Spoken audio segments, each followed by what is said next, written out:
Hi, I'm Kaviraj from scoringtarget.com. In today's video, we are going to discuss lesson-based assessment unit test 5 for 9th standard students on the chapter Justice Above Self and the poem Justice. ಆತ್ಮೀಯ ವಿದ್ಯಾರ್ಥಿಗಳೇ, 9ನೇ ತರಗತಿ ವಿದ್ಯಾರ್ಥಿಗಳಿಗೆ second language ಇಂಗ್ಲೀಷ್ಗೆ ಸಂಬಂಧಪಟ್ಟಂಥ LBA ಟೆಸ್ಟ್ನ 5ನೇ ಒಂದು ಪ್ರಶ್ನೆ ಪತ್ರಿಕೆ ಜೊತೆಗೆ ಕೀ ಆನ್ಸರ್ನ ಡಿಸ್ಕಸ್ ಮಾಡ್ತಾ ಇದ್ದೀವಿ. ಇದು ಅಂಕ 20, ಟೈಮ್ 45 ಮಿನಿಟ್ಸ್ ಇರುತ್ತೆ ಈ ಪ್ರಶ್ನೆ ಪತ್ರಿಕೆನ ಸಾಲ್ವ್ ಮಾಡಲು. ಈ ಪ್ರಶ್ನೆ ಪತ್ರಿಕೆ ಮತ್ತು ಕೀ ಆನ್ಸರ್ ಲಿಂಕ್ ಏನಿದೆ ಕಾಮೆಂಟ್ ಬಾಕ್ಸಲ್ಲಿರುತ್ತೆ. ಅಲ್ಲಿ ಕ್ಲಿಕ್ ಮಾಡಿದಾಗ ನಿಮಗೆ ಯೂನಿಟ್ ಟೆಸ್ಟ್ 1ರಿಂದ ಅಂದರೆ LBA ಟೆಸ್ಟ್ 1ರಿಂದ 5ರವರೆಗೆ ಎಲ್ಲ ಪ್ರಶ್ನೆ ಪತ್ರಿಕೆ ಮತ್ತು ಕೀ ಆನ್ಸರ್ ಡೌನ್ಲೋಡ್ ಮಾಡ್ಕೋಬೋದು. ಇಲ್ಲಿ ಸ್ಕ್ರೀನ್ ಮೇಲೆ ನಿಮಗೆ ಪ್ರಶ್ನೆ ಪತ್ರಿಕೆ ಜೊತೆಗೆ ಕೀ ಆನ್ಸರ್ ಕೂಡ ತೋರಿಸ್ತಾ ಇದ್ದೀನಿ, ಸೊ ನೀವು ನೋಡ್ತಾ ಹೋಗ್ಬೋದು. ಓಕೆ, ನಾವೀಗ ಒಂದೊಂದು ಪ್ರಶ್ನೆಗಳನ್ನು ಡಿಸ್ಕಸ್ ಮಾಡ್ತಾ ಹೋಗೋಣ. ಇಲ್ಲಿ ಮೊದಲ ಪ್ರಶ್ನೆ ಮಲ್ಟಿಪಲ್ ಚಾಯ್ಸ್ ಕ್ವೆಶನ್ಸ್ ಇರುತ್ತೆ. ಮಲ್ಟಿಪಲ್ ಚಾಯ್ಸ್ ಕ್ವೆಶನ್ಸ್ ಎಷ್ಟಿರುತ್ತೆ? ನಮಗೆ ಸಿಗೋದು ಒಂದೊಂದು ಅಂಕದ 3 ಪ್ರಶ್ನೆಗಳು. ಇದರಲ್ಲಿ ಮೊದಲನೇ ಒಂದು ಪ್ರಶ್ನೆ ಏನಿದೆ, choose the appropriate question tag and fill in the blank. So ಬಿಟ್ಟ ಸ್ಥಳವನ್ನು ಕ್ವೆಶನ್ ಟ್ಯಾಗ್ದಿಂದ ತುಂಬಿ ಅಂತ ಇದೆ. ಏನಿದೆ ಸ್ಟೇಟ್ಮೆಂಟ್ ಇಲ್ಲಿ? ಸೆಂಟೆನ್ಸ್ ನೋಡಿ, I will abide by her decision. So ಈ ಫಿಲ್ ಇನ್ ದ ಬ್ಲ್ಯಾಂಕ್ಸಲ್ಲಿ ಏನು ತುಂಬ್ತೀರಾ? ಇಲ್ಲಿ ಅಬೈಡ್ ಬೈ ಅಂದ್ರೇನು? ವಿಧೇಯರಾಗಿರೋದು, ಬದ್ಧರಾಗಿರೋದು, ಹೇಳಿದ ಹಾಗೆ ಕೇಳೋದು. I will abide by her decision ಅಂದರೆ ಅವಳ ನಿರ್ಧಾರಕ್ಕೆ ನಾನು ಒಪ್ಪಿಕೊಳ್ಳುತ್ತೇನೆ. ಇದು ಜಸ್ಟಿಸ್ ಅಬೌವ್ ಸೆಲ್ಫ್ ಪಾಠದಿಂದ ಒಂದು ಸೆಂಟೆನ್ಸ್ ಇದೆ. ಇಲ್ಲಿ ಯಾವ ಕ್ವೆಶನ್ ಟ್ಯಾಗ್ ತುಂಬಬೇಕು ನೋಡಿ. ವಿಲ್ ಬಂದಿದ್ದ ಸಲುವಾಗಿ ಇಲ್ಲಿ option A won't I, B will I, C can't I, D shouldn't I ಅಂತ ಇದೆ. ಸೊ ಇಲ್ಲಿ ಸರಿಯಾದ ಉತ್ತರ option A won't I. So ನಾವು ಕೀ ಆನ್ಸರ್ ನೋಡ್ಕೊಂಬರ್ಬೋದು. Answer A won't I. Next ಎರಡನೇ ಪ್ರಶ್ನೆ, read the following sentence and choose the infinitive. Infinitive ಅಂದರೆ ಈಗಾಗಲೇ ತಮಗೆ ಹೇಳಿದ್ದೆ ನಾನು 2+ ವರ್ಬ್ ಇರ್ತಕ್ಕಂಥ ಒಂದು ಫಾರ್ಮ್ ಇರುತ್ತೆ. ಇಲ್ಲಿ ಮೊದಲು ನಾವು ಒಂದು ಸೆಂಟೆನ್ಸ್ ಏನಿದೆ ಅಂತ ನೋಡ್ಕೊಂಬರೋಣ. The old women decided to take the case to the village panchayat. So old women ಏನು ಮಾಡಿದ್ರು? ಆ ಒಂದು ಕೇಸನ್ನು ಪಂಚಾಯತಿಗೆ ಒಯ್ಯಲಿಕ್ಕೆ ನಿರ್ಧಾರ ಮಾಡಿದ್ರು. ಇಲ್ಲಿ ಇನ್ಫಿನಿಟಿ ಯಾವುದಾಗುತ್ತೆ? Option A decided, B to take, C women, D to the. So ಇಲ್ಲಿ ನಮಗೆ 2+ ವರ್ಬ್ ಇರಬೇಕು. 2+ ವರ್ಬ್ ಇರ್ತಕ್ಕಂಥ ಆಪ್ಷನ್ ಯಾವುದಿದೆ ನೋಡುವುದು. ಇಲ್ಲಿ 2 ಇದ್ದು ಬಿ ಯಲ್ಲಿದೆ ಮತ್ತು ಡಿ ಯಲ್ಲಿದೆ. ಬಿ ಯಲ್ಲಿ 2+ ವರ್ಬ್ ಇದೆ, ಬಟ್ ಡಿ ಯಲ್ಲಿ 2+ ಆರ್ಟಿಕಲ್ ಇದೆ. ಹೀಗಾಗಿ ನಮಗೆ ಸರಿಯಾದ ಉತ್ತರ ಯಾವುದು? Option B to take. ನಾವು ಕೀ ಆನ್ಸರ್ ಕೂಡ ಚೆಕ್ ಮಾಡ್ಕೊಂಬರೋಣ. To take is the right answer. Next third question, read the given conversation and choose the language function for the underlined sentence. So ಇಲ್ಲೊಂದು ಡೈಲಾಗನ್ನು ಕೊಟ್ಟಿರ್ತಾರೆ, ಒಂದು ಸೆಂಟೆನ್ಸ್ಗೆ ಅಂಡರ್ಲೈನ್ ಇರುತ್ತೆ. ಆ underline ಮಾಡಿದಂಥ ಸೆಂಟೆನ್ಸ್ ಯಾವ ಲ್ಯಾಂಗ್ವೇಜ್ ಫಂಕ್ಷನ್ ಆಗುತ್ತೆ ಹೇಳಬೇಕು. ಇಲ್ಲಿ ರಘು ಹೇಳ್ತಾನೆ, I am not sure if I should report what I saw. So ನಾನು ಏನು ಕಣ್ಣಿಂದ ನೋಡಿದ್ದೀನಿ ಅದನ್ನು ನಂಗೆ ರಿಪೋರ್ಟ್ ಮಾಡೋಕ್ಕೆ ಸಾಧ್ಯ ಆಗ್ತಾಯಿಲ್ಲ, ನಂಬಕ್ಕಾಗ್ತಾಯಿಲ್ಲ ಅಂತ ರಘು ಹೇಳ್ತಾನೆ. ಅದಕ್ಕೆ ಫ್ರೆಂಡ್ ಏನು ಹೇಳ್ತಾನೆ, it is always better to tell the truth. ಯಾವಾಗಲೂ ನಾವು ಸತ್ಯವನ್ನೇ ಹೇಳಬೇಕು ಅಂತ. ಸೊ ಈ ಸೆಂಟೆನ್ಸ್ ಏನಿದೆ ಅಂಡರ್ಲೈನ್ ಮಾಡಿದ್ದು, ಇದ್ರ ಲ್ಯಾಂಗ್ವೇಜ್ ಫಂಕ್ಷನ್ ಮಾತ್ರ ನೋಡಬೇಕು. ಅಂದರೆ ಇಲ್ಲಿ ಫ್ರೆಂಡು ರಘುಗೆ ಏನು ಹೇಳ್ತಾನಲ್ಲ, ಅದೇನು ಸಜೆಷನ್ ಇದೆನಾ, ವಾರ್ನಿಂಗ್ ಇದೆನಾ, ಆರ್ಡರ್ ಇದೆನಾ, ರಿಕ್ವೆಸ್ಟಿಂಗ್ ಇದೆನಾ ಅಂತ 4 ಆಪ್ಷನ್ ಇದೆ. ಸೊ ಫ್ರೆಂಡ್ ಏನು ಹೇಳ್ತಾನೆ, ಸಜೆಷನ್ ಕೊಟ್ಟಿರ್ತಾನೆ, ನಾವು ಯಾವಾಗಲೂ ಸತ್ಯವನ್ನು ಹೇಳಬೇಕು ಅಂತ. So option A suggestion is the right answer. ನಾವು ಮೇನ್ ಕ್ವೆಶನ್ ಬಿಟ್ಟು ಡೂ ಆ್ಯಸ್ ಡೈರೆಕ್ಟೆಡ್. ಇಲ್ಲಿ ನಮಗೆ 4 ಪ್ರಶ್ನೆಗಳಿರುತ್ತೆ, ಒಂದೊಂದು ಅಂಕದ್ದು. ಇದರಲ್ಲಿ 4ನೇ ಪ್ರಶ್ನೆ, which one of the following words has 2 syllables. ಈ ಕೊಟ್ಟಂಥ 4 ಪದಗಳಲ್ಲಿ 2 ಸಿಲೆಬಲ್ ಇದ್ದಂಥ ಪದ ಯಾವುದು ಅಂತ ನೋಡೋಣ. Ant, dignity, nominate, justice. ಇದರಲ್ಲಿ ಆಂಟ್ 1 ಸಿಲೆಬಲ್ ಇದೆ, ನೋಡೋದು ನಮ್ಗೆ ಆಗ್ತಾಯಿಲ್ಲ. ನಮ್ಗೆ 2 ಸಿಲೆಬಲ್ ಇದು ಕೇಳ್ತಾ ಇದ್ದಾರೆ. ಜಸ್ಟಿಸ್ ಆಗ್ತಾಯಿಲ್ಲ, ನಾಮಿನೇಟ್, ಡಿಗ್ನಿಟಿ. ನೋಡೋಣ, ಕೀ ಆನ್ಸರ್ ನೋಡ್ಕೊಂಡು ಬಂದು ಫೈನಲ್ ಮಾಡೋಣ. ಇದರಲ್ಲಿ ಸರಿಯಾದ ಉತ್ತರ ಜಸ್ಟಿಸ್, 2 ಸಿಲೆಬಲ್. ಓಕೆ, ನೆಕ್ಸ್ಟ್ 5ನೇ ಪ್ರಶ್ನೆ, combine the word in column A with its collocative word in column B. So match ಮಾಡಬೇಕು ಎದಿಂದ ಬಿಗೆ. ಎದಲ್ಲಿ ಮಂತ್ಲಿ ಇದೆ, ಮಂತ್ಲಿ ಅಂದರೆ ತಿಂಗಳು ಅನ್ನೋದು, ಪ್ರತಿ ತಿಂಗಳು ಅಂತ. ಬಿಯಲ್ಲಿ justice, allowance, beast, friend. So monthly allowance is the right answer. ತಿಂಗಳ ಭತ್ತೆ, ಓಲ್ಡ್ ಆಂಟ್ ಕೇಳ್ತಾರಲ್ಲ ಜುಮ್ಮನ್ ಚೆಕ್ಗೆ, ಅದು monthly allowance. So key answer ಒಂದು ಬಾರಿ ಚೆಕ್ ಮಾಡಿ ನೋಡ್ಕೊಂಬರೋಣ. 5ನೇ ಪ್ರಶ್ನೆ ಏನಿದೆ, monthly allowance is the right answer. Okay, move to the next question. Question number 6, fill in the blank using the correct article. So ಬಿಟ್ಟ ಸ್ಥಳವನ್ನು ಸೂಕ್ತವಾದ ಆರ್ಟಿಕಲ್ದಿಂದ ತುಂಬಿ ಅಂತ ಕೊಟ್ಟಿದ್ದಾರೆ. ಸೊ ಸೂಕ್ತವಾದ ಆರ್ಟಿಕಲ್ ಇಲ್ಲಿ ಯಾವುದಾಗ್ಬೋದು? ಆರ್ಟಿಕಲ್ ಅಂದರೆ ತಮಗೆ ಆಗಲಿ ಗೊತ್ತಿದೆ, article a and the. Jumman had dash old aunt who had some property. ಈ ಸೆಂಟೆನ್ಸ್ ಏನಿದೆ ಇಲ್ಲಿ ನಾವು ಆರ್ಟಿಕಲನ್ನು ತುಂಬಬೇಕು. ಇಲ್ಲಿ ನಾವು ಸರಿಯಾದ ಉತ್ತರ ಯಾವುದು? 6ನೇ ಪ್ರಶ್ನೆದು ಆರ್ಟಿಕಲ್ ಆ್ಯನ್ ಆರ್ಟಿಕಲನ್ನು ತುಂಬಬೇಕು. ಅಂದರೆ Jumman had an old aunt. 7ನೇ ಪ್ರಶ್ನೆ, fill in the blank with appropriate preposition. ಬಿಟ್ಟ ಸ್ಥಳವನ್ನು ಪ್ರಿಪೋಸಿಷನ್ನಿಂದ ತುಂಬಿ ಅಂತ. ಏನಿದೆ ನೋಡೋಣ. Let no one deviate dash the path of justice.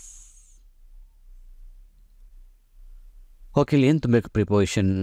Let no one deviate from. 7ನೇದರಲ್ಲಿ ಫ್ರಾಮ್ ಅನ್ನು ತುಂಬಬೇಕು. ನೋಡಿ, ಕೀ ಆನ್ಸರಲ್ಲಿ ಫ್ರಾಮ್ ಅಂತ ಇದೆ. Let no one deviate from the path of justice. Next main question 3ಗೆ ಹೋಗೋಣ. Answer the following questions in 2 or 3 sentences each. ಈ ಕೆಳಗಿನ ಪ್ರಶ್ನೆಗಳಿಗೆ 2-3 ವಾಕ್ಯಗಳಲ್ಲಿ ಉತ್ತರ ಬರೆಯಿರಿ ಅಂತ ಇದೆ. 2 ಅಂಕದ 2 ಪ್ರಶ್ನೆಗಳು. Question number 8, why did the old aunt ask for a monthly allowance. So ಇಲ್ಲಿ ಓಲ್ಡ್ ಆಂಟು ತಿಂಗಳ ಭತ್ತೆ ಕೊಡುವಂತ ಯಾಕೆ ಕೇಳ್ಕೊಂಡಳು ಅಂತ ಪ್ರಶ್ನೆ. ಸೊ ಆನ್ಸರ್ ನೋಡ್ಕೊಂಬರೋಣ. The old aunt asked for a monthly allowance because Jumman and his family were tired of her. So Jumman ಮತ್ತು ಆತನ ಕುಟುಂಬದವರಿಗೆ ಅವಳಿಗೆ ನೋಡಿಕೊಂಡು ಸಾಕಾಗಿತ್ತು. 1, and she was not wanted in the house. ಹೀಗಾಗಿ ಮತ್ತು ಅವರಿಗೆ ಬೇಜಾರಾಗೋದು, ಅವ್ರಿಗೆ ಭಾರ ಆಗೋದು ಬೇಡ ಅಂತ ಅವಳು ಮನೆಯಲ್ಲಿ ಇರಬಾರ್ದು, ತಾನು ಸಪ್ರೇಟ್ ಮನಿ ಮಾಡಬೇಕು ಅಂತ ಆಂಟ್ ಡಿಸೈಡ್ ಮಾಡಿದ್ರು. She needed money to live separately. So ಸೆಪ್ರೇಟಾಗಿ ಇರಬೇಕಂದ್ರೆ ಅದಕ್ಕೆ ಖರ್ಚು ಬೇಕಲ್ಲ, ಅದಕ್ಕಾಗಿ ಜುಮ್ಮನ್ಗೆ ಮಂತ್ಲಿ ಅಲವೆನ್ಸ್ ಕೊಡಬೇಕು ಅಂತ ಕೇಳ್ಕೊತಾಳೆ. ನಾವು question number 9, how is a justice until it is exploited. ಇಲ್ಲಿ ಎಕ್ಸ್ಪ್ಲಾಯ್ಟೆಡ್ ಅಂದರೆ ಏನು? ಶೋಷಣೆ, ಅನ್ಯಾಯ. ಸೊ ನ್ಯಾಯಕ್ಕೆ ಅನ್ಯಾಯ ಆಗೋಕ್ಕಿಂತ ಮುಂಚೆ ಯಾವ ಥರ ಇತ್ತು ಅಂತ, ಅಂದರೆ ಶೋಷಣೆಗೆ ಒಳಗಾಗೋಕ್ಕಿಂತ ಮುಂಚೆ, ಅನ್ಯಾಯ ಆಗೋಕ್ಕಿಂತ ಮುಂಚೆ ಈ ನ್ಯಾಯದ ಪರಿಸ್ಥಿತಿ ಯಾವ ಥರ ಇತ್ತು ಅಂತ ಒಂದು ಪ್ರಶ್ನೆ ಇದೆ ಪೋಯಮ್ದಿಂದ. ಕೀ ಆನ್ಸರ್ ನೋಡ್ಕೊಂಬರೋಣ. Until it is exploited justice is pure and inherent. So ಶೋಷಣೆ ಅನ್ಯಾಯಕ್ಕೆ ಆಗೋಕ್ಕಿಂತ ಮುಂಚೆ ನ್ಯಾಯ ಪ್ಯೂರ್ ಆಗಿತ್ತು, ಪರಿಶುದ್ಧವಾಗಿತ್ತು. ಇನ್ಹೆರೆಂಟ್ ಅಂದರೆ ಅಂತರ್ಗತವಾಗಿತ್ತು. ಲೈಕ್ ಟ್ರೂತ್, ಸತ್ಯದಂತೆ ಪರಿಶುದ್ಧ ಮತ್ತು ಅಂತರ್ಗತವಾಗಿತ್ತು. ನೋಡಿ, ನ್ಯಾಯ ಯಾವ ಥರ ಇತ್ತು? ಸತ್ಯದ ಹಾಗೆ ಪರಿಶುದ್ಧ ಹಾಗೂ ಅಂತರ್ಗತವಾಗಿತ್ತು. It becomes distorted only when it is traded or exploited. Distorted ಅಂದರೆ ಇಲ್ಲಿ ಏನಿದೆ ಈ ಒಂದು ಪದದ ಅರ್ಥ? ಹಾಗಂದರೆ ವಿರೂಪಗೊಳಿಸೋದು. ಅಂದರೆ ಈ ನ್ಯಾಯ ಯಾವಾಗ ಅದು ವ್ಯಾಪಾರಕ್ಕೆ ಒಳಗಾಗುತ್ತೆ ಅಥವಾ ಯಾವಾಗ ಶೋಷಣೆಗೆ ಒಳಗಾಗುತ್ತೆ ಅದು ತನ್ನ ವಿರೂಪಗೊಳ್ಳುತ್ತೆ ಅಂತ. ವಿರೂಪಗೊಳ್ಳೋದು, ಕೆಟ್ಟದಾಗೋದು. Move to the next question. Main question 4, answer the following question in 5 to 6 sentences. ಕೆಳಗಿನ ಪ್ರಶ್ನೆಗೆ 5-6 ವಾಕ್ಯದಲ್ಲಿ ಉತ್ತರಿಸಿ. ಇದು 3 ಅಂಕದ ಒಂದು ಪ್ರಶ್ನೆ. ಕ್ವೆಶನ್ ನಂಬರ್ 10 ಏನಿದೆ? What qualities of a panch are mentioned in the lesson Justice Above Self. ಇಲ್ಲಿ ಜಸ್ಟಿಸ್ ಅಬೌವ್ ಸೆಲ್ಫ್ ಪಾಠದಲ್ಲಿ ಪಂಚರ ಯಾವ ಗುಣಗಳ ಬಗ್ಗೆ, ಯಾವ ಗುಣಲಕ್ಷಣ ಬಗ್ಗೆ ಅಥವಾ ಯಾವ ಒಳ್ಳೆ ಕ್ವಾಲಿಟೀಸ್ ಬಗ್ಗೆ ಮಾತನಾಡಿದೆ ಅವುಗಳನ್ನು ಹೇಳಬೇಕು. ಅಂದರೆ ಪಂಚರ ಅಂದರೆ ಯಾವ ಥರ ಇರ್ತಾರೆ ಅನ್ನೋದ್ರ ಬಗ್ಗೆ ನಾವು ಬರೀಬೇಕು. ನೋಡೋಣ ಆನ್ಸರ್ ಏನಿದೆ. Answer question number 10. The qualities of a pancha include impartiality. ಅವ್ರು ಹೇಗಿರಬೇಕು? ನಿಷ್ಪಕ್ಷಪಾತವಾಗಿರಬೇಕು. ನೋವಿಂಗ್ ನೈದರ್ ಫ್ರೆಂಡ್ ನಾರ್ ಎನ್ಮಿ. ಅವರಿಗೆ ಗೆಳೆಯರು ಅಷ್ಟೇ, ವೈರಿಗಳು ಅಷ್ಟೇ. ನ್ಯಾಯ ಕೊಡುವಲ್ಲಿ ಯಾವುದೇ ಗೆಳೆತನ ಮತ್ತು ವೈರತ್ವ ನೋಡೋದಿಲ್ಲ. ನೆಕ್ಸ್ಟ್ ಕ್ವಾಲಿಟಿ ಯಾವುದು?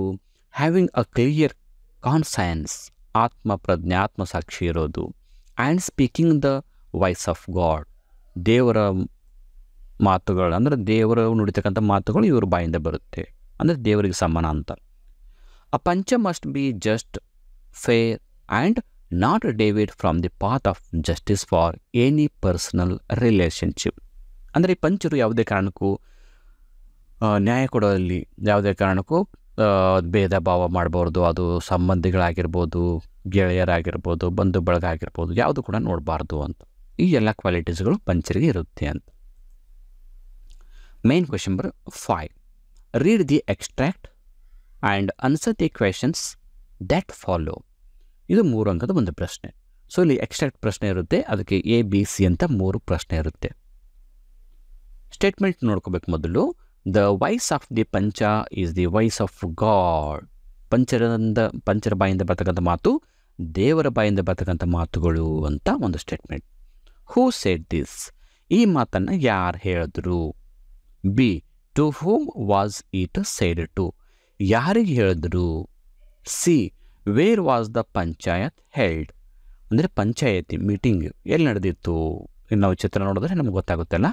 ಸೊ ಮೊದಲ ಉತ್ತರ ನೋಡ್ಕೊಂಬರೋಣ. 11ನೇ ಪ್ರಶ್ನೆದು. So voice of panch is the voice of God ಅಂತ ಹೇಳಿದವ್ರು ಯಾರು? ಜುಮ್ಮನ್ ಶೇಖ್. Jumman said this. ಯಾರಿಗೆ ಹೇಳ್ದ? It was say to the villagers and the old aunt. ತನ್ನ ಆಂಟ್ಗೆ ಹೇಳ್ತಾನೆ, ಜೊತೆಗೆ ಅಲ್ಲಿ ಪಂಚಾಯತಿಗೆ ಬಂದಂಥ ಎಲ್ಲ ಹಳ್ಳಿಗರಿಗೆ ಹೇಳ್ತಾನೆ. ಅದು ಸಿ ಕ್ವೆಶನ್ ಏನಿತ್ತು? Wear was the panchayat held. ಪಂಚಾಯತಿಯಲ್ಲಿ ನಡೆದಿತ್ತು. The panchayat was held under old banyan tree. ಆಲದ ಮರದ ಕೆಳಗೆ ಪಂಚಾಯತ್ ನಡೆದಿತ್ತು ಅಂತ. ಓಕೆ, ನಾವು ಚಿತ್ರದಲ್ಲಿ ನೋಡ್ತಾ ಇದ್ವಿ. ಈಗ ಲಾಸ್ಟ್ ಕ್ವೆಶನ್ಗೆ ಬರ್ತಾ ಇದ್ವಿ. Main question number 6. Study the picture given below. Write a description of what the picture suggests to you.